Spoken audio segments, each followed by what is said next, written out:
Greetings of the day to all of you watching the video. Today we are going to start with a new chapter known as foreign exchange rate. ये chapter और आपका balance of payment दोनों chapter मिला करके 6 number का weightage रखता है और आपका जो गवर्नमेंट बजट लास्ट मैंने कराया था वो 8 नंबर का वेटेज रखता है. तो टोटल मिला करके ये तीन चैप्टर्स एक यूनिट बनाते हैं और ये unit carries the 14 marks. It is a very scoring unit. इसके अंदर कुछ कंसेप्चुअल चीजें हैं जो मैंने आपको काफी आसान तरीके से समझाई है.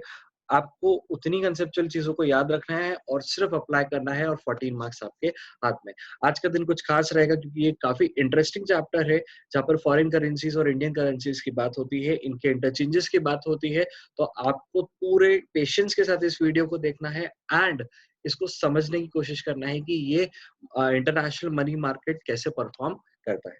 चलो let's start with our video. Foreign exchange rate को मैं एक आसान तौर पे अगर मैं समझाऊं तो अगर मैं एक शॉप पे गया, मैं एक चिप्स का पैकेट लेने गया जो 10 रुपए का है, तो शॉपकीपर मुझसे 10 रुपए लेगा और वो चिप्स का पैकेट मुझे हैंड ओवर करेगा. Now I am what replacing that packet of chips with a dollar. मैं मार्केट के अंदर गया डॉलर खरीदने के लिए, गया और पूछा मैंने ये डॉलर कितने का है. उसने बोला 76 रुपीज का है सर. तो मैंने 76 रुपीज को हैंड ओवर करे, उसके बदले में उसने मुझे डॉलर हैंड ओवर करा. तो यहाँ पर मुझे एक कमोडिटी मिला, डॉलर. ये डॉलर यहाँ की करेंसी नहीं है, ये यूएसए की करेंसी है. तो ये एक फॉरेन करेंसी कही जाएगी. अपने यहाँ की करेंसी को डोमेस्टिक करेंसी कहेंगे.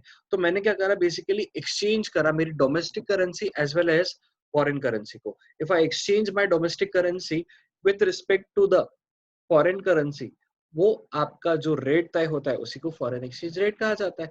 मतलब the units of the domestic currency I have to pay. Units of the domestic currency मतलब रुपया, कितना रुपया देना पड़ेगा to get a unit of the foreign currency.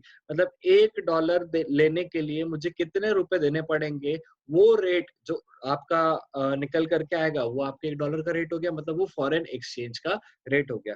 ये यहाँ पर मैंने एग्जांपल लिया डॉलर का. ये करेंसी कुछ और भी हो सकती है, यूरोज हो सकती है, पाउंड्स हो सकती है. तो अलग अलग करेंसीज यहाँ पर पॉसिबल है. पढ़ लेते हैं इसकी definition. What do you mean by the foreign exchange rate. आपकी स्क्रीन पर ये रहा. इट इज अ रेट, ये एक रेट होता है at which domestic currency can be exchange for a foreign currency. Domestic currency can be exchange for a foreign currency. It is also called the external value of the domestic currency. इसको external value of the domestic currency क्यों कहा गया है? क्योंकि रुपए की value India के अंदर तो उतनी ही है जितनी रुपए के नोट पर लिखी हुई है. लेकिन अगर इंडिया के रुपए की वैल्यू मैं बाहर देखने जाऊंगा कि दूसरी करेंसीज के मुकाबले इंडिया के रुपए की वैल्यू कितनी है, तो मुझे पता लगेगी external value of the domestic currency. क्योंकि यहाँ पर करेंसीज का एक्सचेंज होता है. सर ये एक्सचेंजेस कैसे परफॉर्म होते हैं?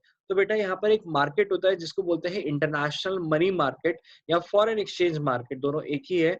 यहाँ पर क्या होता है, आपकी करेंसीज का एक्सचेंज होता है. जैसे आप कभी इंडिया के अंदर आप स्टॉक मार्केट को देखोगे तो अलग अलग शेयर्स के रेट चलते रहते हैं, वो रेट अप होते हैं और डाउन होते हैं. सिमिलरली सारे करेंसीज का भी एक मार्केट होता है जिसको फॉरेन एक्सचेंज मार्केट कहा जाता है, जहां पर ये करेंसीज के रेट ऊपर नीचे डेली बेसिस पर होते रहते हैं. अगर आप गूगल पे सर्च करके देखोगे तो डेली आपको रुपीस और डॉलर का कन्वर्जन का रेट अलग अलग मिलेगा. ये मार्केट के अंदर कुछ फोर्सेस रहती हैं जिसको अपन बोलते हैं डिमांड और सप्लाई फोर्सेस, उससे ये रेट तय होता है और ये डेली बेसिस पर चेंज होता रहता है due to the change in the demand as well as the change in the supply. समझ में आया कि नहीं आया? तो बेसिकली जो रेट चेंज होता रहता है, जो रेट आपका फ्लोट होता रहता है, जो रेट एक तरह से फिक्स्ड नहीं है, तो उसको अपन क्या बोलेंगे? फ्लेक्सिबल, फ्लोटिंग और फ्री एक्सचेंज रेट. इसको फ्लेक्सिबल, फ्लोटिंग और फ्री एक्सचेंज रेट इसलिए कहा जाता है क्योंकि ये free from the market forces है. अब यहाँ पर देखो, आपके चैप्टर के स्टार्टिंग में एक डायग्राम दे रखा है. यहाँ पर दो करेंसीज को एक्सचेंज बताया गया, दैट इज डॉलर और रुपीस का. यहाँ पर भी तराजू के अंदर हमने दो करेंसीज को तोला, that is the euros and the dollars. तो हम पूरे चैप्टर के अंदर आपकी दो करेंसीज के एक्सचेंज के बारे में डिस्कशन होगा. यहाँ पर आपको पता लगेगा कि करेंसी कैसे एप्रिशिएट होती है और कैसे डेप्रिशिएट होती है. कुछ रिवैल्यूएशन और डिवैल्यूएशन ऑफ द करेंसीज पढ़ेंगे. ये आपके मेजर कंटेंट्स रहेंगे इस चैप्टर के. पहले ये समझ लेते हैं कि कितने टाइप ऑफ एक्सचेंज रेट होते हैं. They are majorly two types of exchange rate. पहला जो कि आपको यहाँ पर लिख रखा है, that is the foreign flexible exchange rate और द फ्री एक्सचेंज रेट और द फ्लोटिंग एक्सचेंज रेट. ये एक्सचेंज रेट फ्री क्यों होता है? क्योंकि ये मार्केट फोर्सेस पर डिटरमाइंड होता है. पढ़ लेते हैं इसको. It is determined by the supply demand forces in the foreign exchange market. मतलब ये कैसे तय होगा, आपकी सप्लाई देखेंगे और डिमांड देखेंगे, उस पे जहां पर आपका ये सप्लाई और डिमांड एक पॉइंट पर मीट होगा, वो पॉइंट पर आपका इक्विलिब्रियम बनता है, और उस इक्विलिब्रियम से you have to determine the price as well as the quantity. ये चैप्टर आपके लगभग उस चैप्टर के हिसाब से है जो अपन ने क्लास 11th में लास्ट चैप्टर पढ़ा था। Last chapter is the price determination in the perfect competition and changes in the market forces of supply and demand. तो यहाँ पर आपने क्या करा था, जब सप्लाई और डिमांड, यहाँ पर आप राइट में एक पिक्चर है, आप इसको देखिए, यहाँ पर देखो आपका जो डाउनवर्ड स्लोपिंग कर्व है, डाउनवर्ड स्लोपिंग कर्व वो आपका डिमांड का कर्व है, जो अपवर्ड जा रहा है वो सप्लाई कर्व है, और वो जिस पॉइंट पर मीट कर रहे हैं उस पॉइंट को बोला जाता है इक्विलिब्रियम पॉइंट। उसके करस्पॉन्डिंग में एक्स एक्सिस पर जो पॉइंट रहता है उसको बोलते हैं इक्विलिब्रियम प्राइस, और उसके करस्पॉन्डिंग में वाई एक्स एक्सिस पर आपका जो भी पॉइंट आएगा उसको बोलेंगे द इक्विलिब्रियम क्वांटिटी। तो ये इक्विलिब्रियम पॉइंट से ये चीजें डिटरमाइन होती है। यहाँ पर सब चीजें सेम रहेगी, बट आपका वाई एक्सिस पर जो प्राइस रहता था उसकी जगह रेट आएगा, क्योंकि यहाँ पर आप प्राइस नहीं तय कर रहे हो, यहाँ पर आप रेट निकाल रहे हो। कौन सा रेट निकाल रहे हो? फॉरेन एक्सचेंज का रेट निकाल रहे हो। समझ में आया कि नहीं आया? क्वांटिटी आपकी फॉरेन एक्सचेंज की क्वांटिटी आएगी, यूनिट्स आएगी, तो उससे ये चीजें तय। अपन ने यहाँ पर समझा था, it is determined by the supply demand forces in the foreign exchange market. इसको क्या बोला जाता है? It is also called the free exchange rate because it is determined by the free play of supply and demand forces in the international money market. International money market वही है जो मैंने आपको एक्सप्लेन करा, जहां पर करेंसीज की trading करी जाती है, एक्सचेंज किया जाता है। The exchange rate at which demand for the foreign currency, exchange rate वो वाला जहां पर demand is equal to the supply. अरे वही तो होता है आपका इक्विलिब्रियम, उसको उसको दूसरा नाम दिया गया है, that is par rate of exchange और the equilibrium rate of exchange. Easy सा पॉइंट है, उसको पार रेट भी बोला जाता है और इक्विलिब्रियम रेट भी बोला जाता है, जहां पर आपकी सप्लाई और demand of the foreign currency मिलती है। समझ में आया कि नहीं आया? यहाँ पर आपका जो इंट्रोडक्शन था फ्लेक्सिबल रेट ऑफ एक्सचेंज का वो मैंने कंप्लीट करा। अब मैं बात करता हूँ demand for foreign exchange. What do you mean by the demand for foreign exchange? अगर मैं demand for the foreign exchange की यहाँ पर बात करूंगा, तो यहाँ पर आपका लॉ ऑफ डिमांड से थोड़ा सा मिलता हुआ जुलता यहाँ पर आपको पॉइंट देखने को मिलेगा। डिमांड फॉर फॉरेन एक्सचेंज के अंदर आपका basically other things remaining constant, जो अपन ने पहले भी पढ़ा था लॉ ऑफ डिमांड के अंदर, अदर फैक्टर्स रिमेनिंग कांस्टेंट, तो यहाँ पर भी अदर थिंग्स रिमेनिंग कांस्टेंट। अपन अपन को ये देखना पड़ेगा कि अगर demand for the foreign currency बढ़ जाती है तो उसके प्राइसेस, उसके रेट पर क्या इम्पैक्ट पड़ेगा। तो सोचो, पिछले बार जब अपन ने 11th में ये टॉपिक को डिस्कस करा था, तब देखा था there is a inverse relationship between price and the quantity demanded. यहाँ पर भी अपना जो relationship between price and the quantity demanded है वो इनवर्स ही रहेगा, बट अब प्राइस की जगह क्या आ गया है? रेट आ गया है। सो यहाँ पर अपन बोलेंगे demand for the foreign exchange is inversely related to the price of the foreign exchange, या फिर rate of the foreign exchange. Thus higher the price, higher the rate of the foreign exchange, या फिर price बोल सकते हैं of the foreign exchange, lower the demand for the foreign exchange and the vice versa. अगर rate ज्यादा है तो आपकी demand lower हो जाएगी, और अगर rate कम है तो आपकी demand higher हो जाएगी। तो सर ऐसा होता क्यों है कि अगर प्राइसेस बढ़ रही है तो डिमांड कम हो रही है, और अगर प्राइसेस कम हो रही है तो डिमांड बढ़ रही है? ये फॉरेन एक्सचेंज के साथ ऐसा क्यों हो रहा है? जहां तक कि 11th क्लास में अपन ने समझा था कि प्राइसेस के घटने से डिमांड बढ़ जाती है। जैसे मॉल के अंदर सेल लगी हो तो वहां पर लोगों की भीड़ ज्यादा हो जाती है। अगर मॉल के अंदर कोई सेल नहीं है, ज्यादा रेट्स पर अगर आपको गुड्स मिल रहे तो भीड़ वहां पर कम होगी। तो ऐसा फॉरेन एक्सचेंज के साथ क्यों हो रहा है? क्योंकि इसके स्पेसिफिक पॉइंट्स आपको याद रखने रहेंगे, इस पर डायरेक्टली आप पे क्वेश्चन आ सकता है, और आपको सोचना भी पड़ेगा कि यहाँ पर जो डिमांड का रोल है वो क्यों इनवर्सली रिलेटिव है। यहाँ पर व्हाई डिमांड फॉर द, यहाँ पे क्वेश्चन डला हुआ है, why demand for the foreign currency falls when the price rises. सोचो, प्राइस क्या हो गए हैं? बढ़ गए हैं, और उसके बाद क्या हो गया? डिमांड कम हो गया। ऐसा क्यों हो रहा है? एक एग्जांपल इसके अंदर लेंगे अपन, सिंपल सा। आप इमेजिन करो, लेट सपोज कि एक डॉलर 70 रुपए का है। एक डॉलर कितने का है? 70 रुपए का।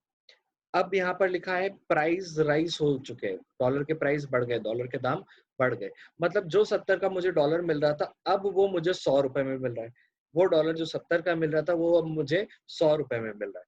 तो सोचना, जो इंडिया के अंदर यहाँ पर लोग बैठे हुए थे, वो लोग इंडिया के बाहर से अगर कुछ भी चीजों को इम्पोर्ट कर रहे हो, वो चीजों को इम्पोर्ट कर रहे हो तो उनके बदले में उनको पेमेंट जो भी करना है वो डॉलर के टर्म्स में करना पड़ेगा, क्योंकि आप इंडिया के अंदर पेमेंट कर रहे हो तो रुपए में चलेगा, लेकिन इंडिया के बाहर आप कहीं पर भी पेमेंट करोगे तो आपका रुपया एक्सेप्टेबल नहीं है। इंटरनेशनल करेंसी डॉलर है तो आपको डॉलर के फॉर्म में पेमेंट करना पड़ेगा। तो इंडिया वाले को क्या करना पड़ेगा, सपोज वो पहले गुड्स मंगवाता था वो $500 का था, $500 के बदले में $1 ₹70 का, तो 500 इंटू 70 दैट इज 35,000 रुपीज उसको पे करने पड़ते थे।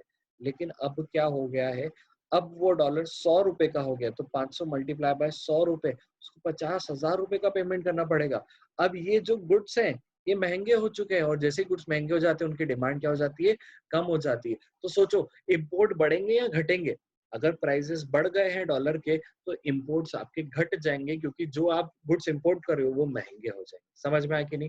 पहला पॉइंट यहाँ पर लिखा हुआ है, imports tend to fall leading to the decrease in the demand for the foreign exchange। समझ में आया? सेकेंड पॉइंट यहाँ पर दे रखा है ट्रैवलिंग से रिलेटेड। ट्रैवलिंग मतलब मैं अगर इंडिया से बाहर जा रहा हूँ तो मुझे वहां पर रुपए देने पड़ेंगे और वहां पर फॉरेन करेंसी मुझे लेनी पड़ेगी। अगर फॉरेन करेंसी महंगी हो गई है तो मतलब मेरे ट्रैवलिंग कॉस्ट भी बढ़ गया, ट्रैवलिंग भी एक्सपेंसिव हो गया, तो मैं ज्यादा ट्रैवल नहीं करूंगा। Travelling to the rest of the world becomes expensive, तो आपकी फॉरेन करेंसी की डिमांड भी कम हो जाएगी। क्यों? क्योंकि मैं ट्रैवल भी कम करूंगा। फिर इसके बाद अगर मैं इंडिया के अंदर इन्वेस्टमेंट करता हूँ तो कोई दिक्कत नहीं, लेकिन अगर मैं इन्वेस्टमेंट आउट ऑफ इंडिया करता हूँ और मेरी करेंसी जो है, मेरी करेंसी है वो डेप्रिशिएट हो गई। डेप्रिशिएट क्या होता है वो आगे डिस्कस करूंगा। अभी तो ये मान लो कि मेरी करेंसी जो ₹70 मुझे पेमेंट करना पड़ रहा था $1 के लिए, मुझे ₹100 का पेमेंट करना पड़ेगा $1 के लिए। तो अब इन्वेस्टमेंट्स क्या हो गए, महंगे हो गए। तो investment in the rest of the world have become more expensive. तो मैं बाहर इन्वेस्टमेंट नहीं करूंगा, मैं चाहूंगा कि मैं मेरी कंट्री के अंदर ही इन्वेस्टमेंट करूं। तो इन्वेस्टमेंट भी एक्सपेंसिव हो गए। और last is the opportunity cost for holding the Last is the opportunity cost for holding the foreign currency tends to rise। Opportunity cost का मतलब ये होता है कि मैं फॉरेन करेंसी जो महंगी हो चुकी है उसको रखने की बजाय अगर मैं इंडियन करेंसी के अंदर इन्वेस्टमेंट्स करूंगा तो उससे मुझे ज्यादा फायदा होगा। उनको होल्ड करूंगा तो वहां पर मुझे ज्यादा प्रॉफिट होने के पॉसिबिलिटीज है। दैट इज वाई मैं फॉरेन करेंसी को डिमांड नहीं करूंगा। क्यों? क्योंकि वो महंगी हो चुकी है, फॉरेन करेंसी महंगी हो चुकी है, तो यहाँ पर फॉरेन करेंसी की डिमांड लोअर हो जाएगी। प्राइसेस बढ़ने से डिमांड लोअर हो रही है, प्राइसेस घटने से डिमांड बढ़ जाएगी। क्योंकि ऑब्वियस सी बात है, आप अगर प्राइसेस कम हो रहे हैं तो आपको जो गुड्स आप इंपोर्ट कर रहे थे वो और सस्ते मिलने लग जाएंगे, तो इंपोर्ट आप बढ़ा दोगे, बाहर इन्वेस्टमेंट करोगे, ट्रैवल करने जाओगे, और आपका होल्डिंग कॉस्ट भी अच्छे से कवर हो जाएगा फॉरेन करेंसी का। आपके जितने भी इन्वेस्टमेंट्स है आप उस पर सोचना कि आपको मैक्सिमम प्रॉफिट चाहिए। अब आप जब बाहर इन्वेस्टमेंट कर रहे हो तो आपका फॉरेन एक्सचेंज का रिस्क एक एड ऑन हो जाता है। इस रिस्क को कैसे खत्म करना है ये आपके ट्रांजेक्शन्स के अंदर अपन आगे पढ़ने वाले हैं। ये अपन ने एक छोटा सा कंसेप्ट देखा regarding why foreign currency demand for the foreign currency falls when the price rises. Just opposite answer आ जाएगा। आपसे पूछा गया why demand for the foreign currency rises when the price falls, तो आपको जस्ट अपोजिट करके इसको आंसर लिखना है कि भैया imports will increase, travelling cost will be cheaper, investment will be cheaper, and the opportunity cost for holding will be lower। समझ में आया कि नहीं? अब सेकंड पॉइंट, अभी demand for the foreign exchange की बात करी, अब दूसरा कंपोनेंट मार्केट फोर्स का बात करेंगे यहाँ पर, सप्लाई का, supply for the foreign exchange. आप स्क्रीन पे देखिए, other things remaining constant, supply for the foreign exchange is positively related to the price of the foreign exchange or rate of the foreign exchange। Thus, the higher the rate of the foreign exchange, higher is the supply for the foreign exchange and vice versa। Prices बढ़ेंगे, supply बढ़ेगा, prices कम होंगे, supply कम होगा। ये simple सा concept है, positively related, जो अपन ने class 11th के अंदर भी पढ़ा था। आपको जो सवाल पूछना चाहिए वो ये रहा आपके सामने, why supply for the foreign currency rises when the price rises. Price बढ़ने से सप्लाई क्यों बढ़ जाती है, सप्लाई बढ़ने से प्राइसेस क्यों बढ़ जाती है? तो भैया it because with the increase in the price of the foreign exchange, because with the increase in the price of the foreign exchange, अगर foreign exchange की prices बढ़ जाती है तो उससे क्या होगा, समझना ध्यान से। जो जो डॉलर, पहले मैं सेम एग्जांपल लूंगा क्योंकि उससे आपको क्लैरिटी ज्यादा अच्छे से समझ में आएगी। $1 ₹70 का मिल रहा था, प्राइसेस बढ़ गई है, अब $1 ₹100 का मिल रहा है। $1 70 का मिल रहा था, अब $1 कितने का मिल रहा है, ₹100 का। अब एंगल सोचना बाहर वालों की तरफ से, अपन ने पहले इंडिया के अंदर वालों के लोगों से सोचा, अब बाहर वालों के एंगल से सोचना। जो फॉरेनर इंडिया में आ रहा था, $1 के बदले में उसको 70 रुपए की गुड्स मिल रहे थे। अब वो $1 लेकर के आएगा तो उसको 100 रुपए की गुड्स मिलेंगे। तो वो यहाँ पर इन्वेस्टमेंट बढ़ाएगा कि घटाएगा? ऑब्वियस सी बात है, इंडिया के अंदर इन्वेस्टमेंट अब सस्ता हो चुका है।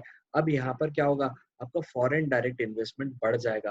That FDI increases leading to the supply of the foreign exchange. Sir FDI के बढ़ने से फॉरेन एक्सचेंज क्यों बढ़ेगा? सोचो अगर फॉरेन फॉरेन वाला पर्सन इंडिया में आकर इन्वेस्ट करेगा तो फॉरेन करेंसी लाएगा, ऑब्वियस सी बात है supply of the foreign exchange बढ़ जाएगा। This was your point number 1। दूसरा point, export increases in the domestic currency making our goods cheaper. Export क्यों बढ़ेंगे? सोचना, ध्यान से सोचना। पहला ये पॉइंट था कि जब आप एक्सपोर्ट कर रहे थे, जैसे मान लो आपने क्या करा, यहाँ से इंडिया से 7 लाख रुपए की गुड्स एक्सपोर्ट करे। कितने की गुड्स एक्सपोर्ट करे? 7 लाख रुपए के। पहले पहले डॉलर का रेट क्या था? 70 रुपए था। तो 7 लाख डिवाइडेड बाय 70 करोगे तो जो बाहर से पर्सन गुड्स इंपोर्ट कर, अगर अपन एक्सपोर्ट कर रहे तो बाहर को इंपोर्ट कर ही रहा होगा, तो जो इंपोर्टर है उसको पेमेंट करना था $10,000 का। कितने डॉलर का? $10,000। कैसे निकाला सर आपने? 7 लाख रुपए का पेमेंट करना था डिवाइडेड बाय आपका 70 रुपए का रेट था, तो 7 lakh divided by 70 comes to $10,000 का उसको पेमेंट करना था। लेकिन अब क्या हुआ है, मार्केट के अंदर प्राइसेस बढ़ चुके हैं किसके? डॉलर के। मतलब अब डॉलर हो गया है 100 रुपए का। तो अब वो 7 लाख रुपए का जो गुड्स इंपोर्ट करेगा उसको कितने डॉलर का पेमेंट करना पड़ेगा? सोचो, 7 लाख डिवाइडेड बाय 70 की जगह हो जाएगा 100। 7 लाख डिवाइडेड बाय 100, उसको सिर्फ $7,000 का पेमेंट करना है। मतलब $3,000 का उसको प्रॉफिट हो गया, फायदा हो गया। तो वो और आपसे गुड्स मंगवाएगा, मतलब इंडिया के एक्सपोर्ट्स बढ़ जाएंगे, और इंडिया के एक्सपोर्ट बढ़ जाएंगे तो अपने पास फॉरेन करेंसी क्या हो जाएगी? ज्यादा आएगी। That is supply for the foreign currency will increase. ऐसे ही जो फॉरेन इंस्टीट्यूशनल इन्वेस्टर्स होते हैं, एफआईआई होते हैं, जो यहाँ पर आकर के यहाँ के शेयर्स और बॉन्ड्स में पैसा लगाते हैं, इन्वेस्टमेंट अगर इंडिया के अंदर सस्ता हो जाएगा तो वो ज्यादा शेयर्स और बॉन्ड्स के अंदर पैसा लगाएंगे और आपका supply for the foreign exchange वापस से क्या हो जाएगा? बढ़ जाएगा। चौथा पॉइंट यहाँ पर दे रखा है, increases the direct purchases by the non residents in the domestic economy. कुछ लोग इंडिया में आकर के डायरेक्ट परचेजेस करते हैं। जैसे फॉर एग्जांपल एक कपल यूएसए से इंडिया आया ताजमहल देखने के लिए, तो इंडिया में आकर के भी कुछ परचेजेस करेगा। जब वो इंडिया में आकर के परचेजेस करेगा तो वो क्या कर रहा है? बेसिकली फॉरेन करेंसी को इंडिया में लाया, उसने अपनी फॉरेन करेंसी को सेल करा, उसने रुपया खरीदा और इंडिया में आकर के परचेजेस कर रहा है। तो direct purchases by the non residents क्या हो जाएंगे? बढ़ जाएंगे। क्यों? क्योंकि उनको रुपए ज्यादा मिलेंगे $1 के बदले में।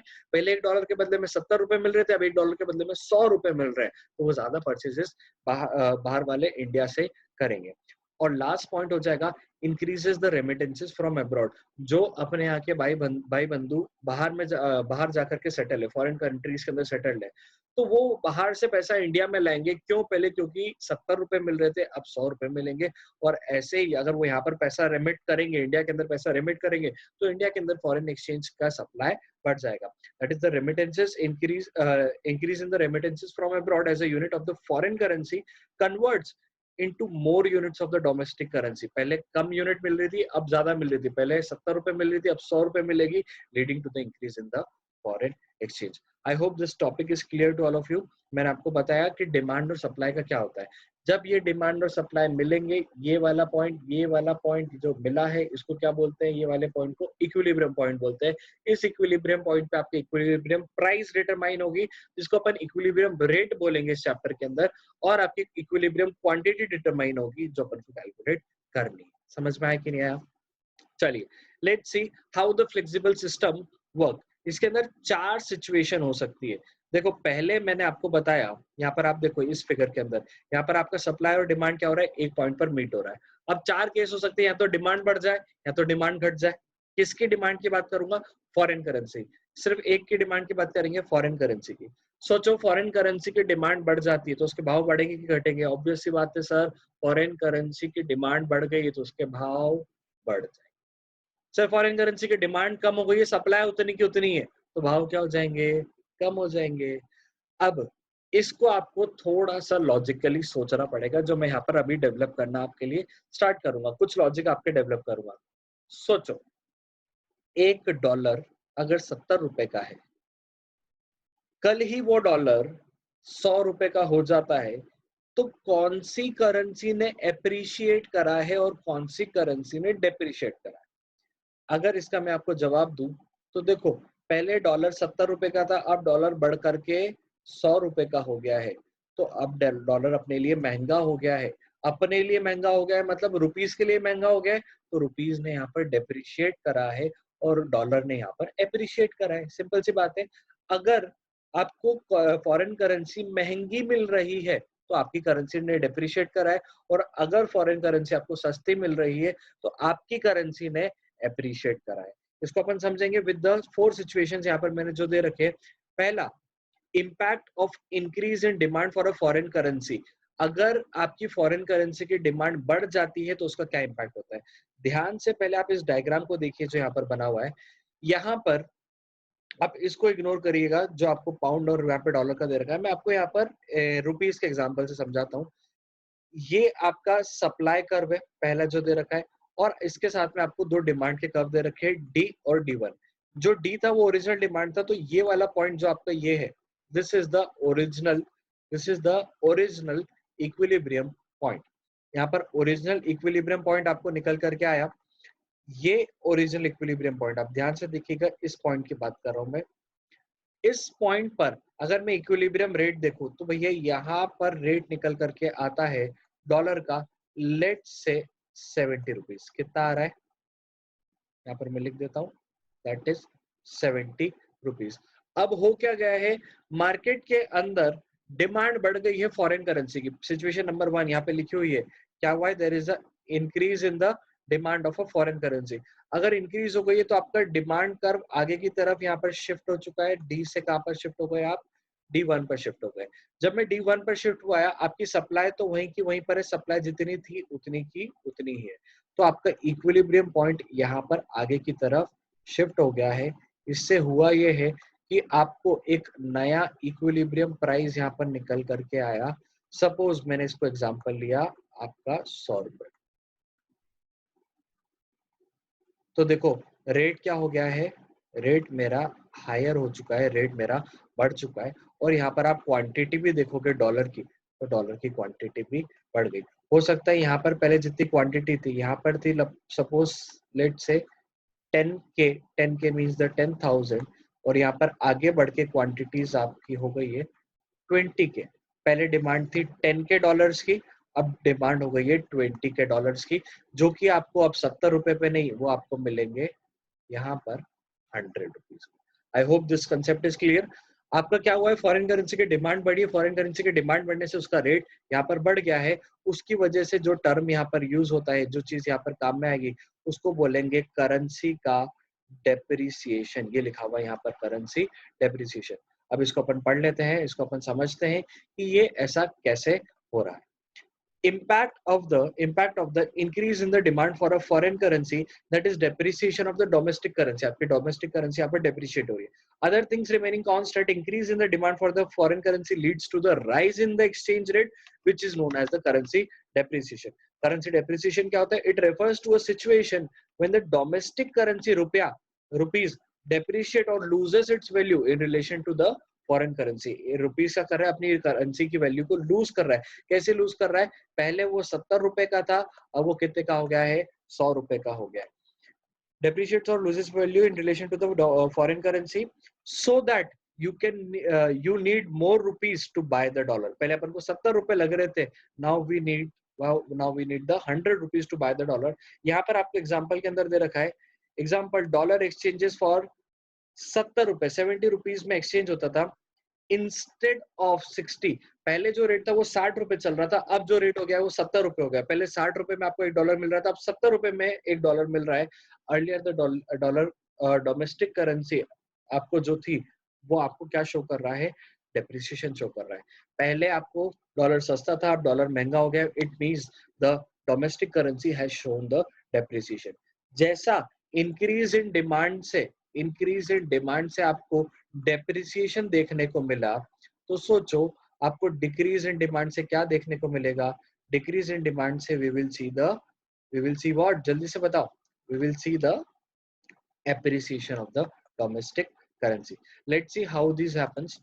Situation number 2 यहाँ पर आपको दे रखी है, that is impact of the decrease in demand for a foreign currency, that is appreciation of the domestic currency. इस डायग्राम को देखो पहले। इस डायग्राम के अंदर आपको क्या दे रखा है कि दो डिमांड कर्व है, एक आपका डी ओरिजिनल वाला और दूसरा है आपका डी नया वाला। अब यहाँ पर जो आपको चीज बता रखी है, D1 आपका जो नया वाला है, यहाँ पर आपका जो फॉरेन करेंसी की डिमांड है वो क्या हो गई है, लोअर हो गई है। मतलब आप D से कहां पर शिफ्ट हो गए हो, D1 पर। सप्लाई आपका वहीं का वहीं पर कांस्टेंट है, तो आपका जो इक्विलिब्रियम पॉइंट पहले था, suppose this was the equilibrium point earlier, अब आपका इक्विलिब्रियम पॉइंट नया यहाँ पर निकल करके आ गया है। पहले प्राइजेस ज्यादा थे, अब प्राइजेस लोअर हो चुके हैं। पहले क्वांटिटी ज्यादा थी, अब क्वांटिटी कम हो गई है। सोचना डिमांड कम हो गई है, तो डिमांड कम होने से फॉरेन करेंसी की डिमांड कम हो गई है, सप्लाई उतनी की उतना ही है। सोचो तो क्या होगा, प्राइजेस क्या हो जाएंगे, कम हो जाएंगे, और क्वांटिटी भी क्या हो जाएगी, कम हो जाएगी। इसको मैंने आसान तौर पे क्लास 11th में ऐसे समझाया था कि एक दुकान पर मान लो पहले 10 यूनिट की डिमांड थी और 10 यूनिट की सप्लाई थी। 10 यूनिट की डिमांड थी और 10 यूनिट की सप्लाई थी।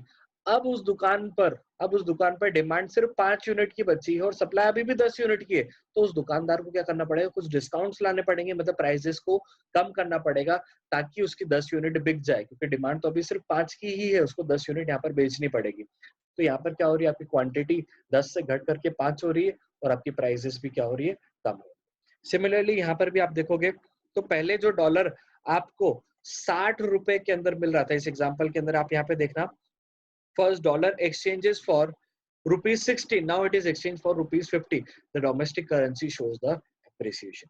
समझ में आया कि नहीं आया? ये दो concepts मैंने यहाँ पर डिस्कस करे, that is the impact of what, currency का डेप्रिसिएशन, करेंसी का एप्रिसिएशन डिमांड के बढ़ने से और डिमांड के घटने से। I hope it is clear. चलिए now let's focus on the situation number 3। Situation number 3 के अंदर क्या हो रहा है, पहले अपन ने डिमांड को बढ़ाया और डिमांड को घटाया। ये सारा लॉजिक से चलेगा, सारे पॉइंट्स को लॉजिकली समझना है, उसके अलावा कहीं और से आपसे पूछा नहीं जाएगा। पहले केस के अंदर आपको डिमांड को बढ़ाया और घटाया, अब इस केस के अंदर आपके सप्लाई को इंक्रीज करेंगे और सप्लाई को डिक्रीज करेंगे। यहाँ पर सिर्फ फॉरेन करेंसी को देखा जाएगा। अब सोचना, वही दुकान की बात कर रहा हूँ, एक दुकान के अंदर 10 यूनिट की डिमांड थी, 10 यूनिट की सप्लाई थी, ये दोनों लेवल सेट थे, ये दोनों लेवल पर इक्विलिब्रियम आ चुका था। ठीक है, अब हो क्या रहा है मार्केट के अंदर, increase in the supply for the foreign currency हो रहा है। यहाँ पर आपकी डिमांड उतनी की उतनी है, सप्लाई बढ़ गई है। मतलब पहले 10 यूनिट मैच था, अब आपकी सप्लाई 20 यूनिट की हो गई है। तो प्रेशर कस्टमर पर है कि प्रेशर दुकानदार पर है? आंसर इज प्रेशर दुकानदार पर है। उसको ये 20 यूनिट बेचनी पड़ेगी क्योंकि डिमांड तो अभी भी 10 की है। तो प्राइसेस को बढ़ाएगा या घटाएगा? सर वो प्राइसेस को कम कर देगा। प्राइसेस क्या हो जाएगी, कम हो जाएगी। सोचो फॉरेन करेंसी की सप्लाई बढ़ गई, अरे भैया डॉलर जो है उसकी इतनी ज्यादा सप्लाई होगी, उतना मांगा ही नहीं था हमने, तो उसके भाव क्या हो जाएंगे, कम हो जाएंगे। सिमिलरली आप इस डायग्राम के अंदर देखो, यहाँ पर आपका ओरिजिनल सप्लाई कर्व था, इंक्रीज इन सप्लाई होने की वजह से सप्लाई कर्व आगे की तरफ शिफ्ट हुआ। आपके ओरिजिनल सप्लाई कर्व से पी प्राइस निकल के आ रही थी। मान लो ये जो प्राइस थी ये आपकी 60 रुपए थी, जब आपका इंक्रीज इन सप्लाई हुआ तो नया आपका प्राइस निकल कर गया सपोज P1। तो यहाँ पे क्या हुआ है, आपका प्राइसेस कम हो गए, मान लो 50 रुपए हो गए। तो यहाँ पर it shows appreciation of the domestic currency, आपका रुपया मजबूत हुआ है। यहाँ पर सर पहले अपन 60 रुपए दे रहे थे, अब 50 रुपए दे रहे थे, क्वांटिटी के हिसाब से तो ये कम हुआ है, आप इसको बढ़ के और एप्रिशिएट क्यों बोल रहे हो? बेटा एप्रिशिएट इसलिए हुआ क्योंकि अब आप क्या कर सकते हो, पहले आप 50 रुपए दे करके, पहले आप 60 रुपए दे करके $1 खरीद रहे थे, अब आप 50 रुपए दे करके $1 को खरीदोगे। और देखो यहाँ पर आपके सप्लाई के बढ़ने से तो देखो आपको क्वांटिटी आगे की तरफ शिफ्ट हो गया, Q से Q1 की तरफ we have made a shift. समझ में आया कि नहीं? Opposite is the case when there is the decrease in supply. What is the impact of decrease in supply of the foreign currency? तो भैया उससे depreciation of the domestic currency हो जाएगा। सोचो 10 यूनिट की डिमांड, 10 यूनिट की supply, अब market के अंदर क्या हुआ, सप्लाई कम हो गई है, सप्लाई 5 यूनिट की है, डिमांड अभी भी 10 पर है, तो प्रेशर अब कस्टमर पर है, वो बोलियां लगाएंगे। 5 यूनिट बचे हुए, 5 यूनिट बचे हुए और 10 यूनिट की डिमांड है, तो प्राइसेस क्या कर देगा सप्लायर, प्राइसेस बढ़ा देगा। पहले जो आपको 60 रुपए के अंदर डॉलर मिल रहा था, अब वो 70 रुपए के अंदर आपको डॉलर मिलेगा। मतलब रेट क्या हो जाएगा, इंक्रीज हो जाएगा। Foreign exchange rate will increase. Foreign exchange rate जैसे इंक्रीज हो जाएगा तो अपनी करेंसी क्या हो जाएगी, डेप्रिशिएट हो जाएगी। हमेशा याद रखना 1 मार्क क्वेश्चंस के लिए एमसीक्यू लिए काफी इजीली क्लिक हो जाएगा। When your foreign exchange rate rises, domestic currency depreciates and the foreign currency appreciates. वापस से बोलता हूँ, when your foreign exchange rises, domestic currency depreciates, foreign currency appreciates. When your foreign currency decreases, foreign currency rate decreases, foreign exchange rate decreases, your foreign currency depreciates and domestic currency appreciate. Domestic हमेशा उल्टा चलेगा आपके foreign exchange rate से। Rate बढ़ता है तो domestic currency depreciate करेगा, rate अगर गिरेगा तो डोमेस्टिक करेंसी एप्रिशिएट करेगा। और फॉरेन करेंसी और फॉरेन आपका रेट, ये दोनों आपके बढ़ेंगे तो क्या हो जाएगा, आपको फॉरेन एक्सचेंज रेट बढ़ता है तो फॉरेन करेंसी एप्रिशिएट करेगा, फॉरेन एक्सचेंज रेट कम होता है तो फॉरेन करेंसी डेप्रिशिएट करेगा। सेम इज द एग्जाम्पल, ये चारों केसेस के अंदर मैंने आपको समझाया है कि impact of increase and decrease क्या होगा। अब यहाँ पर ब्रीफली मैंने लिखा भी हुआ है, भैया जब एक्सचेंज रेट बढ़ता है, एक्सचेंज रेट कैसे बढ़ेगा, या तो आपका demand for the foreign currency बढ़ेगा या फिर supply for the foreign currency fall हो जाएगा, इससे आपका एक्सचेंज रेट बढ़ता है। सेकेंड पॉइंट यहाँ पर दे रखा है, आपका एक्सचेंज रेट गिरेगा कब, जब आपका फॉरेन करेंसी की डिमांड कम हो जाएगी या फिर supply for the foreign currency increases. दो सिचुएशंस यहाँ पर आपको गिवन है। ये आपका जो कंप्लीट होता है, this is about your flexible और floating type of exchange rate. अब जो बात करेंगे वो second type of exchange rate की बात करेंगे, which is known as your fixed rate of exchange. Fixed rate of exchange के अंदर क्या होता है, कई सारी कंट्रीज अपने इकोनॉमी के अंदर ऐसी है, इस वर्ल्ड के अंदर ऐसी है। जैसे मैं एग्जांपल आपको देता हूँ नेपाल का। नेपाल की करेंसी क्या है, उसका जो करेंसी उसको बोला जाता है नेपाली रुपया। वो इंडिया की करेंसी डोमिनेटिंग पोजीशन पर है, तभी वहां पर नेपाली रुपया चलता है। नेपाली रुपए की वैल्यू क्या है, इंडिया के 100 रुपए इज इक्वल्स टू नेपाल के 160 रुपए।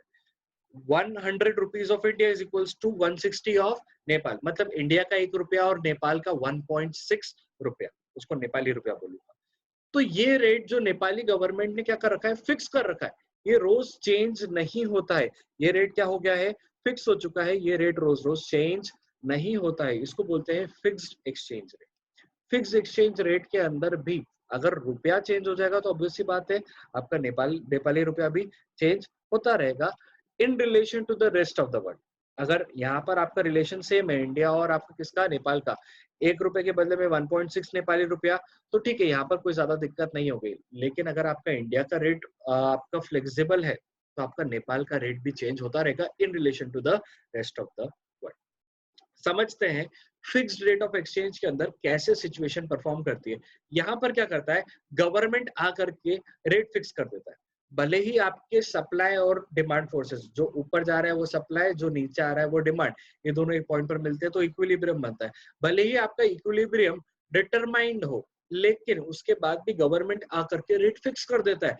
गवर्नमेंट डिलिबरेटली ये काम करता है। तो ये काम करने से गवर्नमेंट के इस इंटरवेंशन से क्या इंपैक्ट पड़ता है, let's focus on it. Fix rate of exchange, इसको साथ में बोला जाता है पैक्ड एक्सचेंज रेट। पैक्ड क्यों बोला जाता है, क्योंकि ये दूसरी करेंसी से अपनी वैल्यू को डिराइव करता है। ये आपका वो वाला पैग नहीं है, ठीक है। ये वाले पैग मतलब ये दूसरी करेंसी से क्या कर रहा है, अपनी करेंसी को डिराइव कर रहा है। चलो समझो, यहाँ पर exchange rate is to be set fixed exchange rate when it is set at maintained by the government. जब आपका एक्सचेंज रेट सेट करा गया है और मेंटेन करा गया है गवर्नमेंट पे एट अ पर्टिकुलर लेवल, तो उस एक्सचेंज रेट को फिक्स कहा गया है। The government may set it at a higher और lower than the equilibrium exchange rate as determined by the market and demand forces. देखना, समझना ध्यान से, ये आपके मार्केट फोर्सेस, इक्विलिब्रियम रेट यहाँ पर होना चाहिए, लेकिन गवर्नमेंट चाहे तो इसको ऊपर की तरफ सेट कर सकता है, गवर्नमेंट चाहे तो इसको नीचे की तरफ सेट कर सकता है। ये गवर्नमेंट इंटरवेंशन कर रहा है उसको फिक्स करने के लिए। अब ये कैसे परफॉर्म करेगा, इसके लिए दो सिचुएशन है, या तो वो ऊपर कर दे या तो वो नीचे कर दे। अगर वो उसी पर कर देता है, इक्विलिब्रियम पर कर देता है, तो भैया वो फिक्स्ड कहाँ हुआ, वो तो फ्लेक्सिबल हो गया, क्योंकि वो आपके मार्केट फोर्सेस से डिटरमाइन हो रहा है। लेकिन अगर गवर्नमेंट डिटरमाइन कर रहा है तो हो सकता है वो आपके मार्केट फोर्सेस से जो डिटरमाइन हो रहा है उससे ऊपर कर दे या उससे नीचे कर दे। Two situations are possible. तो यहाँ पर पहली situation, when the exchange rate is set higher than the equilibrium exchange rate. ध्यान से देखो इस डायग्राम को, यहाँ पर आपका एक डिमांड कर्व है, एक आपका सप्लाई कर्व है, और ई पॉइंट पर क्या हो रहा है, ई पॉइंट पर आपका इक्विलिब्रियम एस्टैब्लिश हो रहा है। ई पॉइंट पर अगर इक्विलिब्रियम एस्टैब्लिश हो रहा है, उसके करस्पॉन्डिंग में अगर आप रेट देखोगे तो भैया रेट यहाँ पर आर है 50 रुपए फॉर $1। रेट कितना है, 50 रुपए फॉर $1। गवर्नमेंट ने क्या करा, उसने R1 सेट कर दिया, मतलब उसने बोला कि नहीं भैया, $1 के बदले में तुम पहले 50 रुपए दे रहे थे, नहीं, तुम मुझे $1 के बदले में 60 रुपए दो। अपनी करेंसी स्ट्रॉन्ग पोजीशन पे थी, अपन को सिर्फ $1 के बदले में 50 रुपए देने थे, लेकिन गवर्नमेंट ने यहाँ पर आकर के बोला नहीं, अब तुम यहाँ पर मुझे कितने रुपए दो, 60 रुपए दो। बताओ, उसने अपने रुपए को क्या करा है, डी वैल्यू करा है। पहले मैं टर्म यूज कर रहा था एप्रिसिएशन और डेप्रिसिएशन, अब मैं टर्म यूज कर रहा हूँ डिवैल्यूएशन। डिवैल्यूएशन का मतलब क्या होता है, अपनी करेंसी की वैल्यू खुद से गिराना। पहले आपको $1 के बदले में 50 रुपए देने थे, अब $1 के बदले में 60 रुपए देने हैं, मतलब गवर्नमेंट ने अपनी करेंसी को डिवैल्यू करा है। अब ध्यान से देखो, जब जहां पर गवर्नमेंट ने फिक्स करा 60 रुपए से, इससे परपेंडिकुलर मैंने लाइन खींची, तो ये देखो, ये पहले हिट कहां पर हुई, पॉइंट नंबर पी पर हिट हुई है, ये पॉइंट नंबर पी पर हिट हुआ है। ये पॉइंट पी कौन से कर्व पर है, आपके डिमांड कर्व पे। फिर इसको और आगे बढ़ाया, फिर पॉइंट क्यू हिट हुआ आपके सप्लाई कर्व पे। मैंने पॉइंट पी पर देखा, पॉइंट पी पर से इमेजिन करो, यहाँ से एक मैं क्या करता हूँ, परपेंडिकुलर यहाँ पर स्ट्रेच करता हूँ। लेट से आपके पी पॉइंट से यहाँ पर मैंने परपेंडिकुलर स्ट्रेच करा टुवर्ड्स योर एक्स एक्सिस, और यहाँ पे मैंने क्यू पॉइंट से भी परपेंडिकुलर स्ट्रेच करा टुवर्ड्स योर एक्स एक्सिस। अब समझना ध्यान से क्या हो रहा है, यहाँ पर P पॉइंट से जब मैंने परपेंडिकुलर स्ट्रेच करा तो यहाँ पर एक क्वांटिटी निकल करके आई। लेट से दिस क्वांटिटी इज 10,000। ये आपके डिमांड कर्व पर हिट हो रही है, मतलब 10,000 क्वांटिटी की डिमांड है, $10,000 की डिमांड। कितने रुपए पर, 60 रुपए पर। 60 रुपए पर मैंने सप्लाई देखी तो यहाँ पर नीचे आगे आया। लेट से इस पॉइंट को 20,000 नाम देता हूँ, तो सप्लाई है 20,000 रुपीज की। सोचो, $20,000 की सप्लाई है, मुझे रिक्वायर्ड कितने हैं, $10,000। भाव क्या हो जाएंगे, कम हो जाएंगे। भाव कम हो जाएंगे तो वापस से इक्विलिब्रियम पे आ जाएगा। तो गवर्नमेंट ने उसको 60 रुपए जो करा, वो पर्पस तो खत्म ही हो गया। वापस से बोलता हूँ, गवर्नमेंट ने रेट 60 रुपए करा, 60 रुपए पर डिमांड है $10,000 की, और सप्लाई है $20,000 की। अगर गवर्नमेंट ये रेट ला करके छोड़ देता है तो क्या होगा, मार्केट के अंदर सप्लाई ज्यादा है, डिमांड कम है फॉरेन करेंसी की, रेट कम हो जाएगा। रेट कम हो जाएगा तो गवर्नमेंट का जो पर्पस था डिवैल्यूएशन करने का, वो तो खत्म ही हो गया। तो गवर्नमेंट को क्या करना पड़ेगा, मार्केट में जो एक्सेस सप्लाई है उसको खत्म करना पड़ेगा। वो कैसे खत्म करेगा, वो कैसे खत्म करेगा, समझो, पढ़ो इसको। In above case, the value of INR is deliberately lowered with means of increasing the exchange rate. आपने exchange rate को बढ़ा दिया और आपने deliberately क्या करा, अपने रुपीस को लोअर करा by the government. This is called the devaluation. इस devaluation से क्या implication है उसको समझते। It leads to the excess supply of the foreign currency. Excess supply मैंने देखा कि अभी कैसे होगा in the international money market.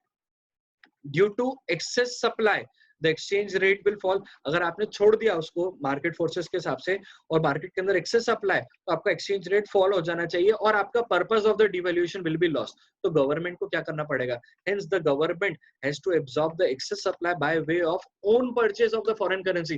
Government क्या करेगा, इंटरनेशनल मनी मार्केट में जाएगा और जो गैप था $10,000 और $20,000 के अंदर गैप जो है $10,000 का है, $10,000 को वो इंटरनेशनल मनी मार्केट से परचेज कर लेगा, मतलब वो उतनी डिमांड को बढ़ा देगा। तो आपका इक्विलिब्रियम 60 रुपए पर स्टैब्लिश हो जाएगा इन the international money market.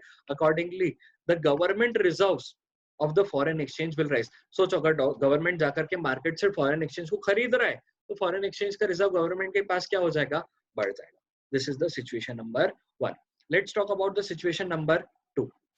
Situation number 2 की बात करते हैं और इन लाइंस को अपन इरेज कर देते हैं।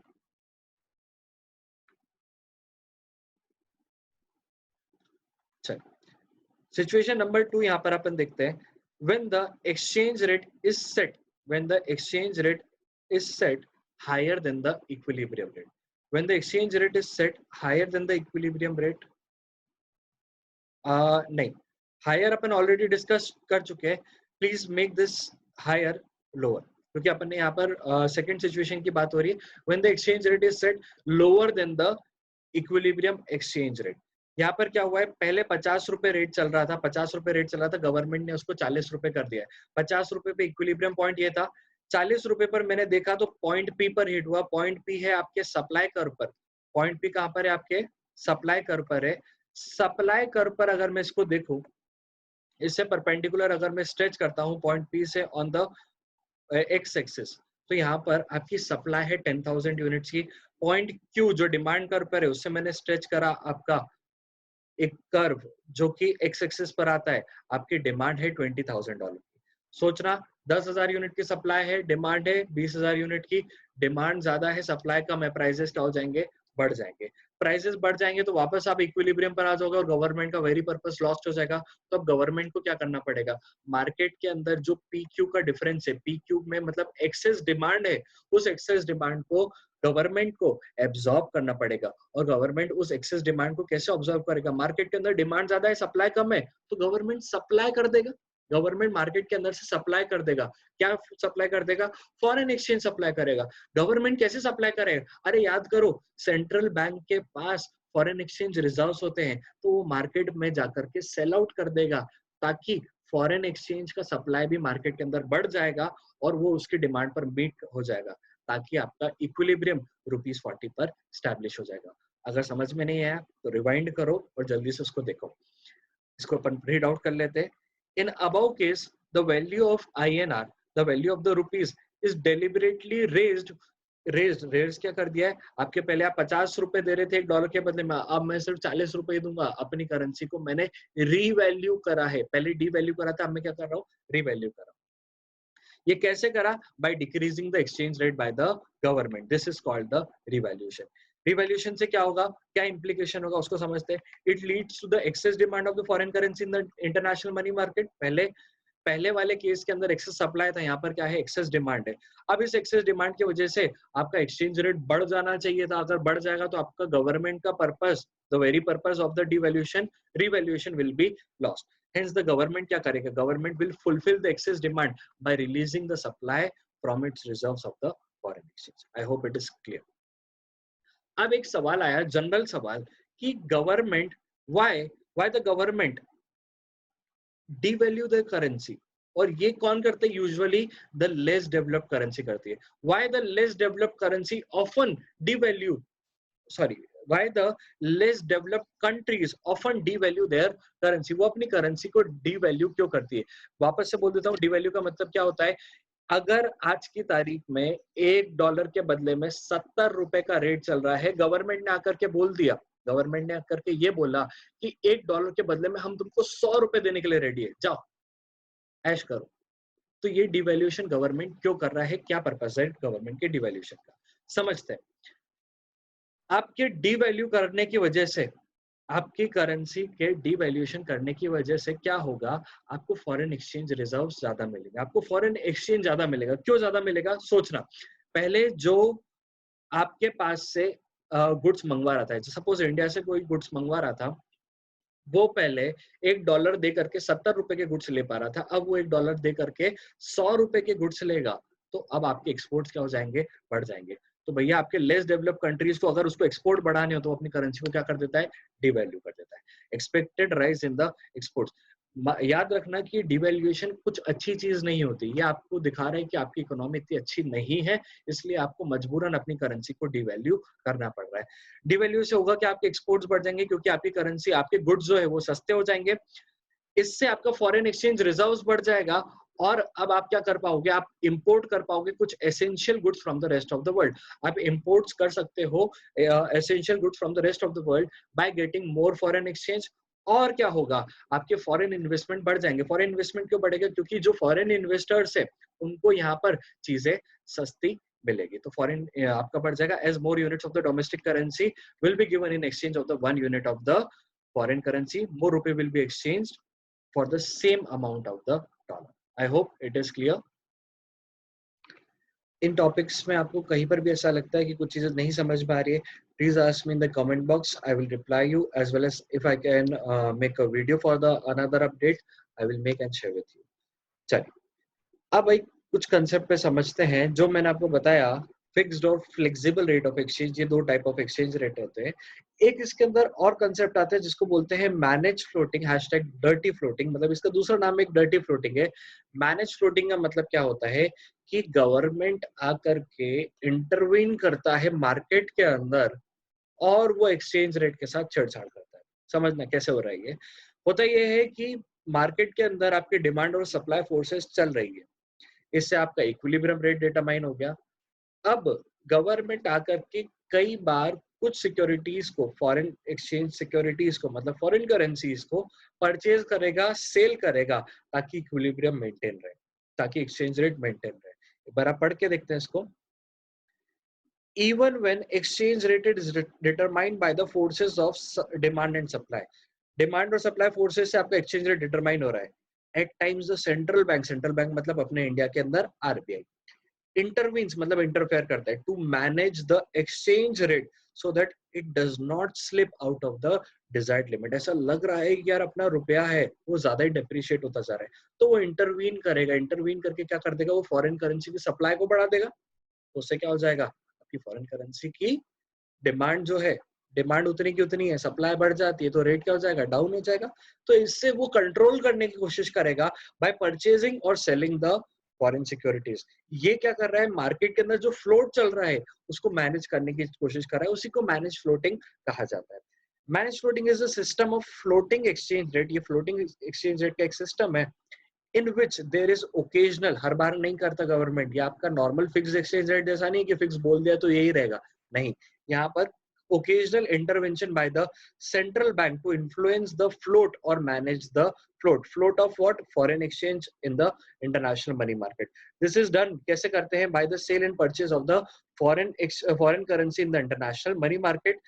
ये इसको एक तरह से मिक्सचर भी कहा जाता है of what, flexible and the fixed exchange rate systems. I hope it is clear from this कि dirty floating क्या होता है या managed floating क्या होता है. इसका थोड़ा सा कंसेप्ट मैंने आपको मनी एंड बैंकिंग के अंदर भी बताया था कि आरबीआई ऐसा काम करता है, यहाँ पे फ्लोट के मैनेज करता है, जिसमें मैनेज फ्लोटिंग का कंसेप्ट था. चलिए now let's talk about the exchange rate कहाँ से डिराइव हुए. कुछ ओल्ड सिस्टम यहाँ पर चला करते थे. एक था आपका gold system of exchange rate और दूसरा है ब्रिटेन वुड्स सिस्टम, जिसको एडजस्टेबल पेग सिस्टम, यहाँ पर SESTEM कर दीजिएगा, adjustable peg system of the exchange rate. पहले मैं gold system of exchange rate आपको समझाता हूँ. होता ये था, हर कंट्री को ये बोला गया कि आप अपनी करेंसी की value in terms of gold बताओ. क्या बोला मैंने, आप अपनी करेंसी की value in terms of gold बताओ. जैसे इंडिया ने बोला कि भैया 1 ग्राम गोल्ड के बदले में हमारा जो रुपया है वो 3000 रुपया होगा. कितना रुपया होगा, 3000 रुपया. ओके, ये फिक्स हो गया. ऐसा यूएसए से पूछा गया कि बताओ तुम्हारे डॉलर की क्या वैल्यू है इन टर्म्स ऑफ गोल्ड. तो बोला 1 ग्राम गोल्ड के बदले में हमारा जो डॉलर है वो रहेगा $30. $30 is equals to 1 gram of gold. तो दो इक्वेशन मिल गई, 1 ग्राम से 3000 रुपया और 1 ग्राम से $30. तो दोनों इक्वेशन को मैं अगर इक्वेट कर दूंगा आपस में, तो मैं 3000 rupees is equals to $30 of USA. मतलब इंडिया का 100 रुपये और यूएस का $1. मैंने क्या करा, डॉलर को बेस माना और डॉलर को बेस मान करके मेरे करेंसी के एक्सचेंज रेट को मैंने निकाला, कैलकुलेट करा. यहाँ पर ये सिस्टम, इसको gold system of exchange rate कहा जाता है. इसको पढ़ लेते हैं एक बार कैसे करते थे. It is an old variant, ये पुराने जमाने का था, और फिक्स्ड एक्सचेंज रेट, ये फिक्स्ड का था, फ्लेक्सिबल का नहीं है. ठीक है. In which gold was taken as the common unit of parity. Parity का मतलब इक्वालिटी रहता है. इस गोल्ड को क्या माना जाता है, एक कॉमन यूनिट माना जाता था between currencies of different countries. यहाँ पर अलग अलग कंट्रीज को बोला गया कि आप अपनी करेंसी को बताओ किसके टर्म्स में, आपके गोल्ड के टर्म्स पे. Each country has to define its currency in terms of the gold. This system also known as, इसका दूसरा नाम याद रखना भैया, एक नंबर में पूछा जा सकता है, mint par value of exchange और mint parity. Mint par value of exchange और मिंट पैरिटी इसका दूसरा नाम था. दिस सिस्टम वाज अबंडेंट, मतलब बंद कर दिया गया क्यों? क्योंकि भैया यहाँ पर आपको रिजर्व्स ऑफ द गोल्ड कई ज्यादा लगते थे, हर कंट्री को गोल्ड रखना पड़ता था for getting the another currency. और आज की तारीख पे या पुराने जमाने में भी गोल्ड की सप्लाई इतनी ज्यादा नहीं है, उसकी डिमांड भले ही जितनी भी ज्यादा हो लेकिन उसकी सप्लाई इतनी ज्यादा नहीं है, तभी तो वो सबसे प्रीशियस माना जाता है, which led to rise in the demand for gold, but the supply of the gold was extremely scarce in relation to its demand, इसलिए सिस्टम को बंद करा गया। इसके बाद जो सिस्टम आया उसको बोला गया ब्रिटेन वुड सिस्टम या फिर adjustable peg system of exchange rate. ये भी सिस्टम खत्म हो चुका है, लेकिन इस सिस्टम के अंदर क्या होता था समझो। इसके अंदर बेसिकली जब आपके गोल्ड को पहले बेस बनाया गया था और उसको बोला कि ये स्कैर्स है, तो इन्होंने बोला चलो बेस चेंज कर देते हैं। इन्होंने बेस बना दिया डॉलर को, because the dollar was the currency of the USA and USA being the dominating economy during that time, उसकी इकोनॉमी सबसे ज्यादा डोमिनेटिंग, सबसे ज्यादा stable as well as financially strong थी, इसलिए यूएसए को क्या करा गया, बेस यूएस डॉलर को बेस माना गया। अब हर करेंसी, हर कंट्री की करेंसी को ये बोला गया कि भैया आपका रिलेशन निकाला जाएगा डॉलर के साथ। Each country will be compare to the will be computed with relation to the dollars, और डॉलर को एक फिक्स वैल्यू असाइन कर दी गोल्ड के हिसाब से। तो ब्रेटन जो आपका सिस्टम था, एडजस्टेबल पेग सिस्टम जिसको बोला गया ब्रेटन वुड सिस्टम, ये नाम जो है आप जैसा कि बताया कि इतना लॉजिकली नहीं निकला है, ये आपका एक कॉन्फ्रेंस हुआ था उसमें से ये टेक ओवर हुआ था। एक यूएसए के अंदर ब्रेटन वुड्स करके जगह है जहाँ से ये नाम निकला था, और इसी पे ये निर्धारित चीजें रखी हुई है। एक बार अपन पढ़ के देख लेते हैं। Bretton Woods system is named after the United Nations National Monetary Financial Conference held in the Bretton Woods. Bretton Woods जगह है जो यूएसए के अंदर है, in 1944, which led to the establishment of the IMF. इसके बाद IMF बना था। IMF is the International Monetary Fund. इसका ये काम होता है कि सारी इकोनॉमीज के अंदर फाइनेंशियल स्टेबिलिटी बनी रहे, कुछ अनएम्प्लॉयमेंट क्राइसिस ना हो, ये सारा मॉनेटरी से रिलेटेड जितनी भी चीजें हैं ये आईएमएफ देखता है। IMF was established, ये नोट करके आप रखेगा, यहाँ पे मैं नोट करना मिस हो गया। IMF was established on the 27th of December 1945। ये आपके 1 मार्क क्वेश्चन के अंदर पूछा जा सकता है कि what was the year of establishment of IMF।